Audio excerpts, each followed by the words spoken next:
Good afternoon, brethren, and happy Sabbath.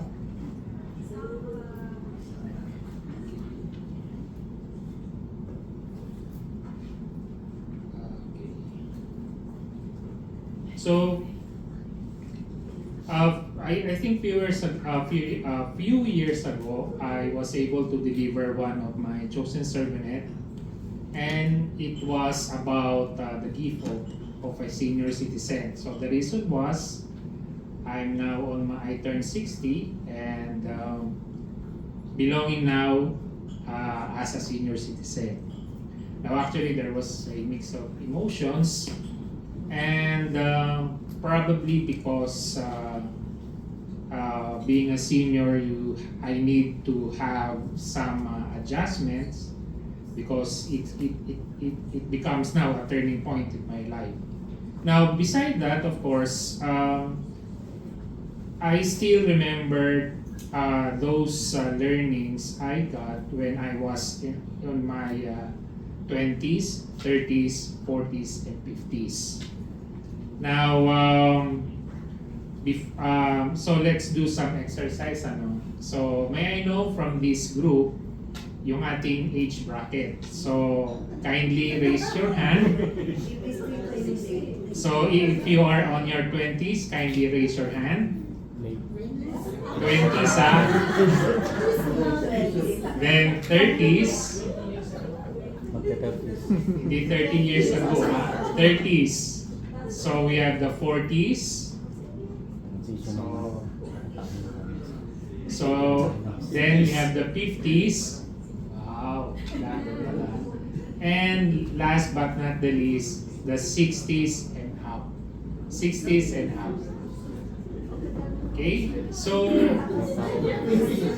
from that exercise, brethren, more or less, we already know yung ating tinatawag na demographic dito. Okay? So yung ating population with respect to age. Now, as a review, so let's go back, no? Kung halimbawa nasa 20s ka, they classified 20s as the year of exploration and growth. So what does it mean? So in your 20s, if you are on your 20s, there is actually, in terms of your skills, you try to absorb the knowledge, especially if that knowledge deals with responsibilities and of course your career. Now, on your 20s, you try to focus more on your basic physical health. And definitely, being on the 20s, nandiyan dyan yung ating, sabihin natin, being yung easy-go-lucky na, kumbaga more on, sabihin na natin, gimmick. Okay? So that's 20s, the year of exploration and growth. Now, for 30s, it was called the year of intent and focus. Now, this is the age wherein you try to, you're about to hone your specific goals, careers, and passions. So you try to develop your own version of success and enforcing some boundaries necessary to protect your peace. So that's 30s. Now, 40s and 50s, they said this is the year of midlife crisis. What does it mean? So this is where you prioritize now your health. Okay? You try to be resistant on doing some training and enduring some exercises. For example, those exercises that will preserve your bone density and mobility. Now, at this age, especially if you are on your 50s, you try now to plan your retirement. Now, the 60s and up, they said it is the year of essential pillars of well-being. So, the 60s and above means they try now to make wise choices and valuing simple pleasures. Now, in terms of health, of course, 60s and above, you try to prioritize now your regular checkups and screening in terms of your medical conditions which are vital to your life. So that's how this age bracket are being classified. Now, knowing that, of course, we can say that age has something to do with time. Now, by definition, if we are talking about age, it refers to the biological and psychological accumulation of changes that happen to a living being as time passes. While time, on the other hand, provides the chronological framework in which age occurs, measuring the duration of your existence. Now, as our exercise kanina, more or less alam na natin yung ating demographic datum with respect to our age bracket. So, meaning to say na each age bracket has its own characteristic differentiating from the other age bracket. So that's how we can relate now or say that age is somewhat it has a relationship with time. So before we continue, of course, focusing on time itself, let's dig some information about time. Now, they said in terms of statistics gathered from the year 2025 to 2026, it was estimated around 49% of the workday are wasted. And this activity merely focuses on low-value tasks. That's 49% wasted time. Now, the average employee is usually interrupted 50 to 60 times a day. Now, in terms of procrastination, mostly 20% of the adults regularly procrastinate. In terms of social media, which is I think glaring now, people spend an average of 2 hours and 23 minutes on social media daily. Now in terms of work-life balance, it was estimated around 39% of employees say that their work balance is poor.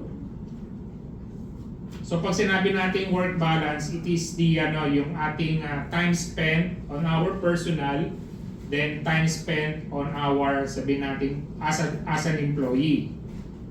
Now, key facts about time again. Now, it was said that the Sumerians began measuring time around 5,000 years ago, wherein the 60-second minutes and 60 minutes hours were established. Now, in the US, they said an average of 9 hours sleeping, 2.5 hours watching TV, and over 3 hours working these are the statistics where people in the US spend their time. Now the question is, paano naman tayo? Now Filipinos, on the other hand, spend an average of 8 to 9 hours accessing the internet daily across all devices, of course using their respective mobile phones. Now, Filipinos still dedicate more than 3 hours daily to social platforms, significantly impacting focus and shifting how daily free time is utilized. Now, of course, with the technology nowadays, maobserba natin na once we go into the platform using our mobile phone, the time is so fast. Now, gender gap, it was said that men generally have more daily leisure time than women across many countries. Totoo ba to o hindi totoo? Totoo yan. Okay? So these are some information about time. So since I'm focusing about time, my sermonette for today is entitled The Essence of Time. Now, biblically speaking, time management actually is important in our Christian living. And it was said that time management is a gift from God. Now, we're talking about stewardship of time. Now, it talks about how mindful and how responsible are we in spending our time per hour, per day, as time was given in our life. So time actually deals, of course, with our faith and personal philosophy. Now, I think before we were already encountered some messages about time.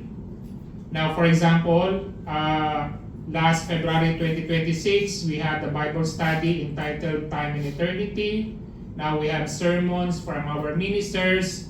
For example, Mr. Alba Colod last May 2026 delivered ways to maximize time under his topic, when is the best time to serve God.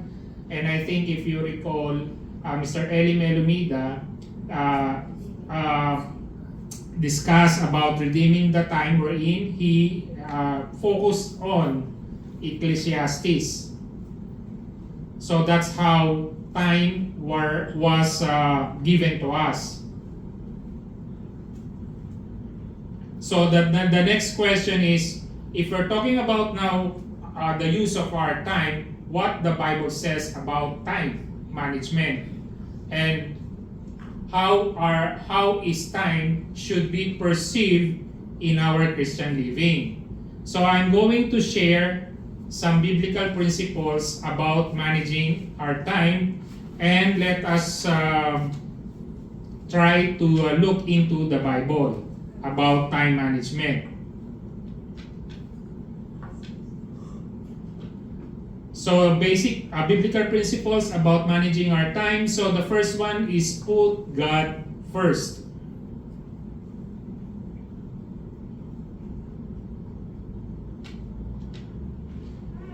So this was said by Jesus Christ, as noted in Matthew chapter 6 verse 33. It says, But seek first the kingdom of God and His righteousness, and all these things shall be added unto you.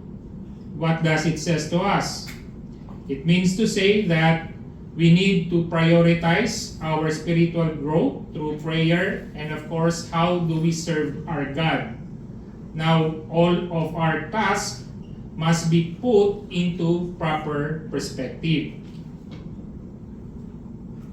So that's the first biblical principle, put God first.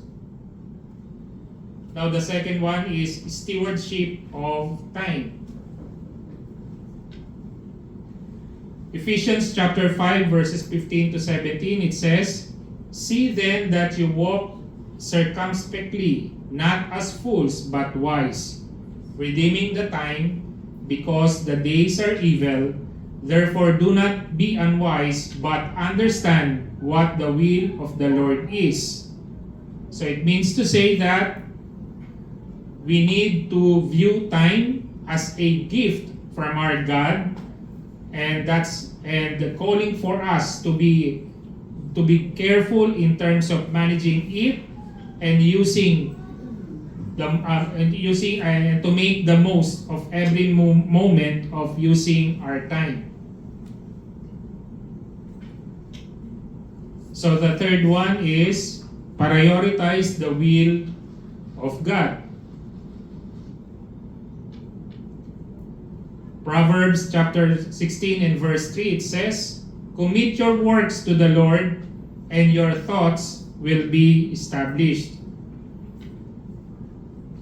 This account says we need to seek God's guidance for our daily plans, and of course, aligning our task with respect to God's purpose rather than focusing our plans to just satisfy our selfish desires. The fourth one, how to manage our time based on the biblical principle, diligence over laziness. Now we can take into example how the ant works. Proverbs chapter 6, verses 6 to 11, it says, "Go to the ant, you sluggard, consider her ways and be wise, which having no captain, overseer, or ruler, provides her supplies in the summer and gathers her food in the harvest. How long will you slumber, or sluggard? When will you rise from your sleep? A little sleep, a little slumber, a little folding of the hands to sleep."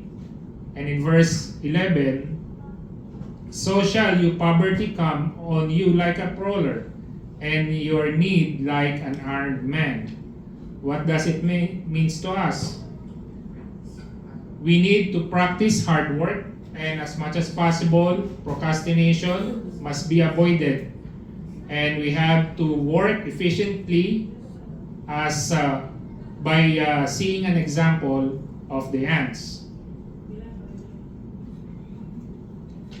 So the fifth one, biblical principle, balance and rest.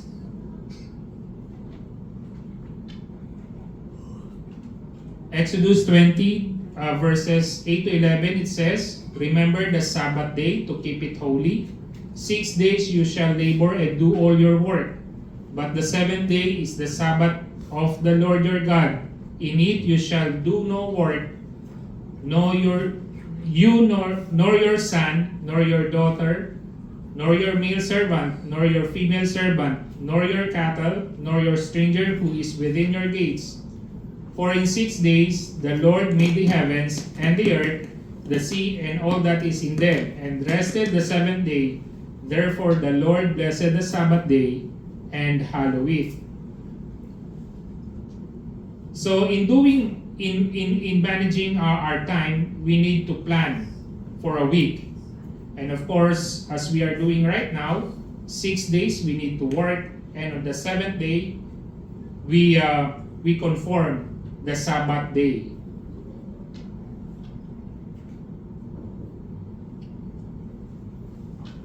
The sixth